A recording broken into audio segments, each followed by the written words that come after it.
A Wall Street Journal article this week painted a grim picture for youth sports in America. The reality it laid out should stop all of us in our tracks. But first, picture this. You're sitting in the stands at a high school football game on a Friday night, a setting that has a very personal connection for me. But something feels off. The jerseys are the same, the bands are playing, the lights are still on, but the team changes every year. Because now high school sports aren't even just about representing your school, they're about positioning yourself for the next one. The Wall Street Journal highlights a growing trend, especially in places like Florida. Athletes transferring schools not once, not twice, but sometimes multiple times in a single high school season. Not for family, not for hardship, for opportunity, for exposure, for money tied to NIL deals. And buried in that story is the part that should concern every parent in America.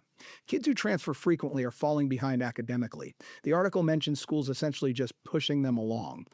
Why? Because every move resets the system. New curriculum, new teachers, new expectations. They're chasing opportunity on the field and losing ground in the classroom. And here's the tension, because I want to be very clear about something. I am all for opportunity. I played college football. It shaped my life. It gave me discipline, structure, brotherhood, and a standard I still live by today. I would never take that away from a kid who has a chance to play at the next level. I miss it every day, and I hope my own boys will pursue it. And I also know this, sports have been a lifeline for a lot of kids, for kids coming out of broken homes, for kids growing up in poverty, for kids who don't have stability anywhere else in their life. Sports can be that structure, the outlet, the door out. It can be the first place a young man is held accountable and the first place someone actually believes in him. So yes, opportunity matters. But here's the part we can't ignore. Are we fully preparing our youth for the most likely opportunities in life? Only a tiny percentage of these kids are going to make it. Only a fraction will play in college, and an even smaller fraction of that will make money from it long term. So what happens to everyone else? What happens to the kid who chased the system, who bounced from school to school, who treated every season like a transaction and then the opportunity ran out? What are you left with? Because youth sports were never designed to be a marketplace. They were designed to be a training ground. This is where you learn how to show up when you didn't like it, where you learned what it meant to be part of something bigger than yourself, where a coach could get in your face, not because he hated you, but because he believed in what you could become. And now coaches are walking on eggshells. The article points out that some coaches are going soft on players, not because they've changed their philosophy, but because they're afraid that if they push too hard, if they demand too much, if they actually coach, the kid will transfer. Think about what that means. We have flipped the entire discipline model upside down. The adult in the room, the one responsible for building young men, is now negotiating with a teenager who holds all the leverage. That's not development. That's customer service. And when you turn players into customers, you stop coaching them. You start catering to them. And when that happens, you don't just lose discipline. You lose something deeper. You lose trust.